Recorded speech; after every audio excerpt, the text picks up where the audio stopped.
The Miami Dolphins find themselves in a critical offseason, facing the aftermath of an 8-9 season that left them outside the playoff picture.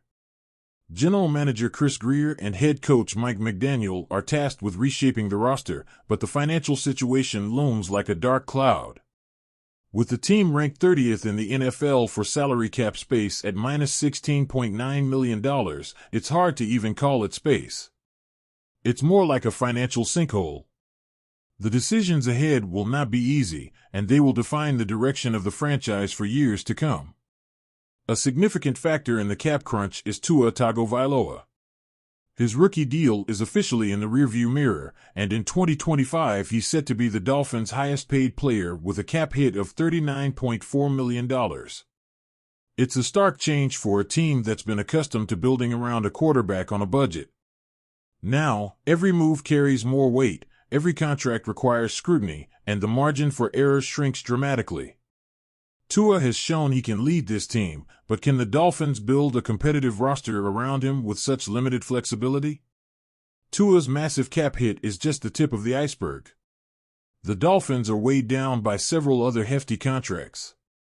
Bradley Chubb's $29.3 million, Tyreek Hill's $28.7 million, Terron Armstead's $22.4 million, and Jalen Ramsey's $16.6 million all stand out. These are the players Miami has invested in to be game changers, but the question is whether they're living up to those expectations. Injuries and inconsistency have cast doubt on some of these deals, and with such limited resources, the team has to decide if these players are worth their price tags moving forward. Terron Armstead is one of the most respected veterans on the team.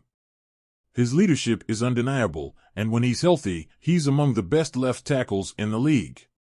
But that's the catch: staying healthy has been a challenge. Over his 3 seasons in Miami, he's averaged just over 12 games per year. At 33 years old, it's hard to see that trend reversing. If Armstead were to retire, it could solve some cap issues, but if he's willing to return, Miami will likely push for a restructure. Cutting him after June 1st would save $14.6 million, though it would come with $18.5 million in dead cap spread over 2 years. It's a tough decision for a team that can't afford to make mistakes. Bradley Chubb is another high-priced player whose future in Miami feels uncertain. When healthy, he's a Pro Bowl-caliber pass rusher who can dominate games. But injuries have been a recurring theme throughout his career, and he missed all of 2024 due to multiple knee injuries. Cutting him after June 1st would save $20.2 million, but leave $27 million in dead cap over 2 seasons. Miami has to weigh whether they can count on him to return to form or if it's time to move on. Letting Chubb go would create a hole at a position that's already thin, but keeping him is a gamble given his injury history. Tyreek Hill's situation is equally complex. His 2024 season was disappointing by his standards, plagued by injuries and frustration. The season ended on a sour note when he removed himself from Miami's final game. The team has already parted ways with his position coach, Wes Welker, which might smooth things over, but it's not guaranteed. Financially, moving on from Hill is tricky. A trade before June 1st would result in $28.3 million in dead cap and almost no savings. Trading him after June 1st improves the cap savings to $16 million, but leaves significant dead money and no draft picks for 2025. The Dolphins and Hill have some serious fence mending to do if he's going to remain a key part of the offense. The options for creating cap space aren't promising.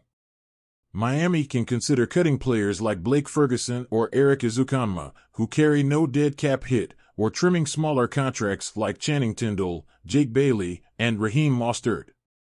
These moves won't free up much room, but every dollar counts. Restructuring contracts for players like Durham Smythe might help, but even that only goes so far. The big decisions involve players like Armstead and Chubb, but those moves come with significant risks. The Dolphins are in a bind, and there are no easy answers. Adding to the challenge is the team's dead cap situation.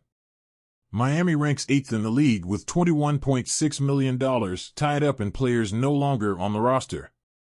Xavier Howard's $15.7 million leads the way, a lingering cost from moving on from a former cornerstone. It's a reminder of how quickly things can go wrong when contracts aren't managed carefully. The Dolphins are at a crossroads. This roster is loaded with talent, but the financial situation has created a razor-thin margin for error.